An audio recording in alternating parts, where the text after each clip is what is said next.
Hi there, this is Amanda Frankel with Our Crafty Playdate, and I have not crafted or made a video in a very long time, so forgive me, but I've been waiting for my new holiday stuff to come in. This is actually a card we made in my most recent Christmas club. Like I said, I haven't been crafting a whole lot, but I did have fun playing with these. But I was waiting, as I said, for my new stuff out of my holiday catalog to come. Today we are using something out of this catalog. I'm going to show you. I even marked it. That doesn't sound like me at all, does it? Super organized. It was the In the Pines bundle, and I fell in love when I saw this. It is a great set. It's got a lot of different options. I'm sure that we're going to play with it a lot in the Christmas season here right now. This is it does a lot of 3D stuff because you're going to stamp a couple of times. But this is one of the coolest things here. It will fit through the mini new Stampin' Cut and I don't remember what it's called. Stampin' Cut and Emboss machine. There are two new machines. We used to use a Big Shot and now we use this new machine. There's a regular sized that is this sized, and then there's also a mini. The mini hasn't come out yet. It's in the new catalog and you will be able to order it eventually, but not just yet. But this beauty is going on sale for non-demonstrators next month. We were able to get ours a little bit early so we could play with it. And this is mine and it folds out, which how cool is that, right? It's supposed to make that noise, I promise. We're going to use it today. I've never used mine. I just literally pulled it out of the box. I had to use my Big Shot for this class because it hadn't come yet. All right, let's get started. We are using lots of different greens today because I think it just gives the card more texture when you have different colors. So let me show you what we're going to do. We are going to be using Mossy Meadow for the card base, and the card base is just half of an 8.5 by 11. So it is 8.5, yeah, but it is 5.5 the other way. So I do this and I do that specifically for Cheryl. Okay, so we are all set with that. And then we are also using Very Vanilla. I love white with green too, but vanilla just looks rich.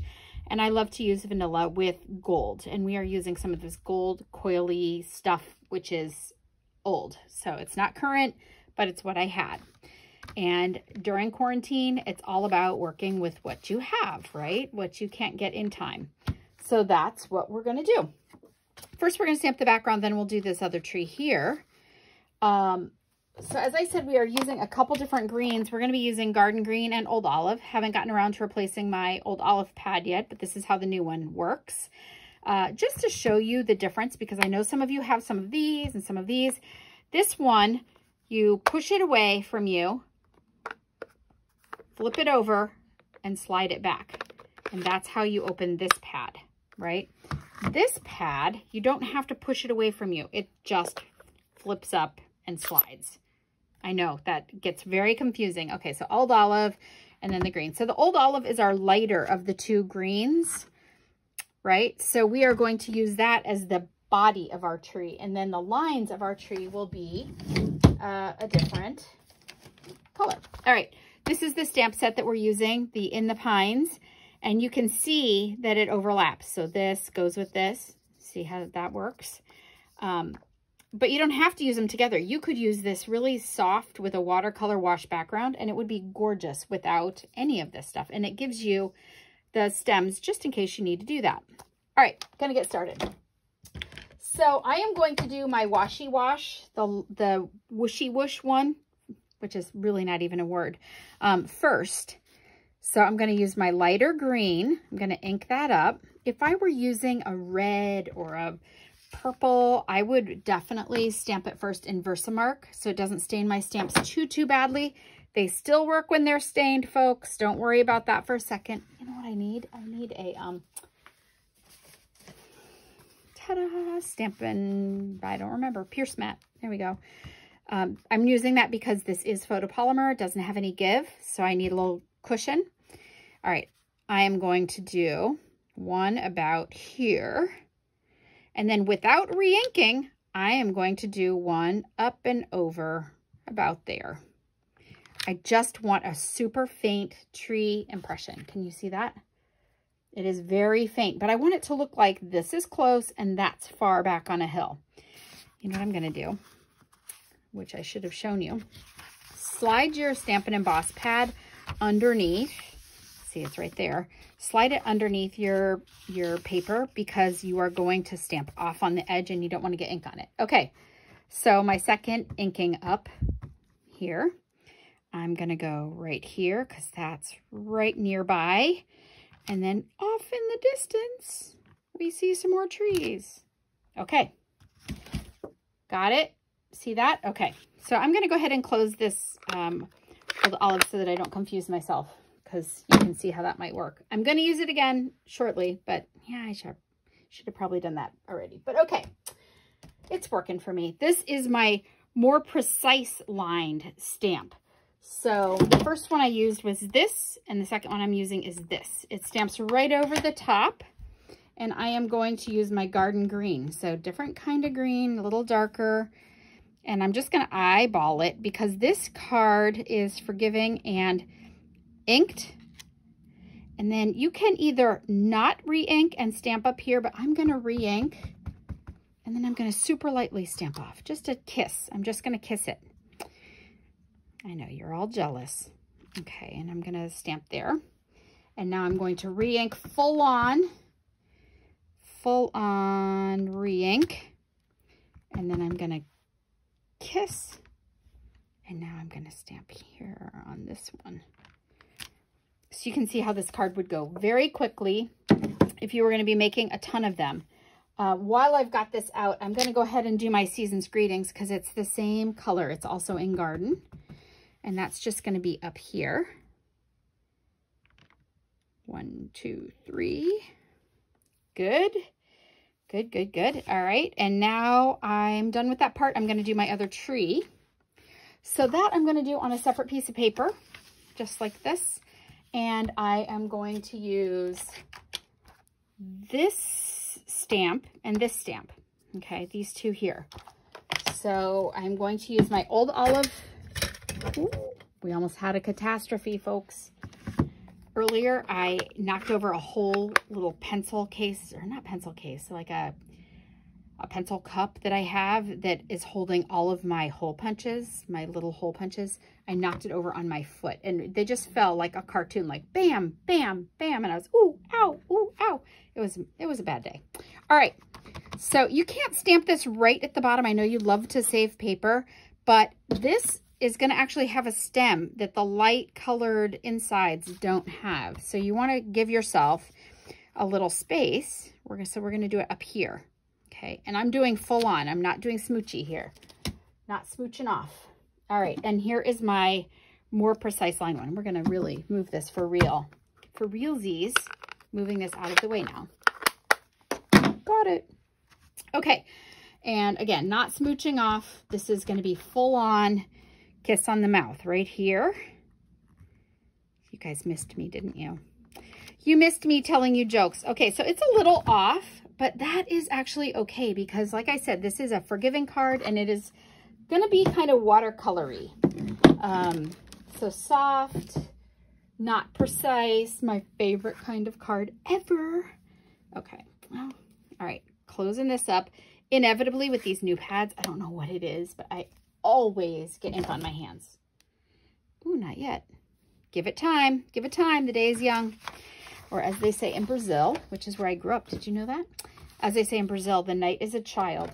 Okay, so this is my new Stampin' Up! Machine that I've never, ever used. So bear with me, folks. It says it's supposed to pop, and it does. And when I run it through, it's going to make little cracky crack noises. If you remember, your Big Shot did that too, so don't freak out. But this you're going to love. So these are the platforms, and they all come with it. Okay, so it comes with a platform, an adapter plate, 2 cutting plates, and this thing that I have not used yet. So we'll see. But they're all numbered.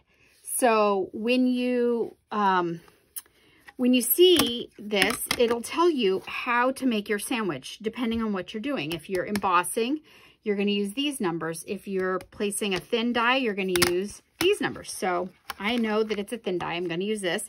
So I'm going to use number 1, number 2 here, number 3 that has a little 3 on it. See it? Number 3. Then I'm gonna lay it on here. And then my paper that I stamped. And then my die. I didn't even show you the awesome dies. Oh, look at that. Oh, it comes with hillsides. Isn't that great? I love that about the die set. I forgot to tell you. All right, and this is the die that I'm going to use. So I'm going to lay that is my next thing. And then it specifically says to use another 3-plate on top. The 3-plate is this puppy. So I'm going to put that right on top of there. So this looks exactly like your Big Shot sandwich. So don't let it freak you out. Okay, you're going to rock a little bit because I normally don't Big Shot with you hanging out on my table, but I'm gonna today. And it's going to make cracking and popping noises. Listen. That might freak you out, but it shouldn't. Should not make you scared. It's completely normal. So when you get your machine like this, it comes without the handle on, but it's super easy to put on. You don't need a lot of tools, which is handy, but it comes with what you do need. And then that just pops right out. Beautiful. Ooh, really off center. Okay, but you guys are going to forgive me because, like I said, this is a forgiving card. It's like the giving tree. It's the forgiving card. Okay, so I'm going to set that off to the side. I was so excited I didn't even center it. All right, so the next thing that I'm going to do is show you how to put this swoopy gold on there, the swoopy gold. So I am going to use our old-fashioned snail. Now, we don't sell this anymore. We have a new and very strong, from what I hear, product that I only just got and I haven't played with, so you know how that goes. You saw what happens when I do that for you. So I will do that the next time. But the reason I'm using snail is snail's not super strong. It's tacky, but it's not super strong, and that's kind of what I want. And this is that old cord. So you could use yarn, thread. I'm wrapping 3 times loosely around my fingers. 1, 2, 3. And then I'm going to cut with my snips. Good. And then I'm going to slide my fingers out of my little lasso, and I'm going to loosen it up a little so that it doesn't look like I was uptight, because why would I ever be uptight? Good. And now I'm just going to kind of press those into my adhesive that I put on there, my snail, just to kind of hold it in place for just a minute here, guys. I'm just going to hold it there in place, and then I'm going to use dimensionals, which I had. Oh, here they are. Then I'm going to use dimensionals to really lock it down. So I'm going to put a dimensional here. And I want that to look kind of erratic and crazy because, you know, it's me and all. Ooh, it came off my loop. I'm just going to tuck it back and put a dimensional. Your dimensional is going to do 2 things. It's going to hold your cording to your tree, and then it's going to hold your tree to your card. Oh, that's crazy. So if you don't love how this loopy thing looked, you just kind of pull on it and make it your own. I don't love the tree either, so we're just batting 1,000. Okay, once you get it like this, and you kind of like it, or you don't hate it, how about even that? Or you think this is hanging out too far, so you just snip it off. You didn't see that. Once you do that, you're going to peel off the back here and here of your dimensional, and then you're just going to smack that right on there. Oh, it looks so much better on. Okay, and it doesn't really matter that it's off that center. It's not bothering me as much as I thought it would. And now this is going to go on here. Now you see why I put it on the paper, right? Because if I had done that right on my stamping mat thing, I would have had green ink on that instead of just my hands today. All right, and then I am using my multi-liquid glue. I love this glue, and you need so very little. I know a lot of people who use a ton, and they're always sad that they did. It really just barely on there. Can you see that? All right. Ooh, almost had our card upside down. All righty. There you go. That's it. That's all there is to it. And then I would, of course, put another panel on the inside. This was my sample from my class, so I didn't put it inside, but you could You could put another vanilla inside, and I did give them that for class. But if you chose not to, if you have one of those gold, like gold gel pens, that would be a really nice way to write your Christmas message in here. Anyway, this is all set, and you are set to go. Thank you so much for stopping by. I will be making a couple more cards and a couple more videos for you very soon. So if you don't want to miss a single thing, then be sure that you hit the subscribe button here. And I would always appreciate to have you join me. If you don't have a Stampin' Up! Demonstrator, I would love to be yours. And I can be found at ourcraftyplaydate.stampinup.net. Thank you so much for coming by. Bye-bye.